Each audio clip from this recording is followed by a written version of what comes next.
Penyesalan sopir Kalia Maut yang tabrak satu keluarga hingga tewas. Lydia gagal beri hadiah putrinya. Sosok Lydia Ristiawati Putri, 25, kini menjadi sorotan setelah terlibat dalam insiden kecelakaan maut di Jalan Hang Tuah, Pekanbaru pada Rabu, tanggal 1 Januari tahun 2024, pagi.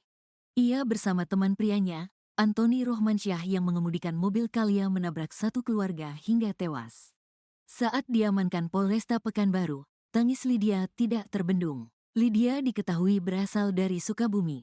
Dia saat kejadian sedang dalam perjalanan menuju Batam. Sementara kekasihnya, Antoni Romansyah, 44, asal Palembang, Sumatera Selatan.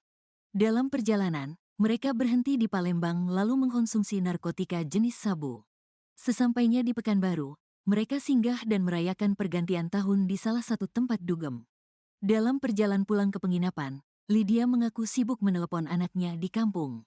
"Saya sih waktu itu lagi ngobrol sama anak di kampung," kata Lydia sambil duduk menumpak kaki di hadapan polisi, dikutip dari Tribun Pekanbaru. Tak hanya itu, Lydia juga curhat sebenarnya ibunya sedang sakit.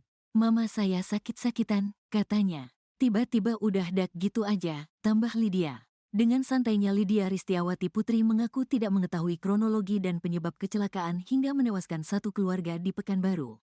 "Iya mungkin, ambil jalan orang, soalnya udah kejadian. Saya lagi nelepon, bisa jadi, kecepatan tinggi, soalnya saya gak merhatiin banget lagi nelepon anak," katanya.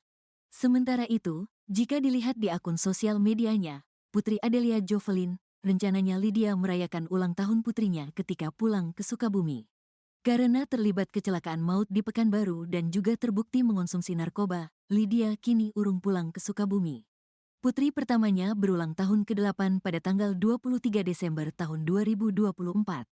Happy birthday anak gadisku tanggal 23 Desember tahun 2016 yang ke-8 tahun panjang umur sehat selalu sik jadi ang yang soleh dan jadi kebanggaan bunda ya doa terbaik pekonya sik, tulis Lydia. Ia pun menjanjikan akan memberikan kado dan perayaan ulang tahun jika sudah pulang ke Sukabumi. "Kadosma dirayainnya besok ya nak anggadisku anak pertamaku besok bunda pulang kita rayain ya nak," tulisnya. Sepasang sejoli baru kenal 4 bulan sementara, Antoni Romansyah bercerita ia mengenal Lydia Ristiawati Putri di pesawat.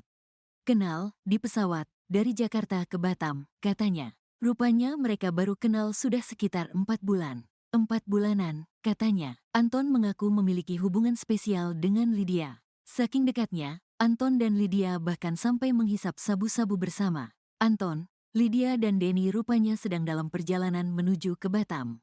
Saat di Pekanbaru mereka mampir ke tempat dugem. Dalam perjalanan pulang, Antoni Romansyah menabrak satu keluarga hingga tewas. Adapun korban meninggal dunia satu keluarga yakni Anton Sujarwo, 38, Afrianti, 42, dan Aditya Aprilio Anjani, 10, yang merupakan ayah, ibu dan anak lelaki.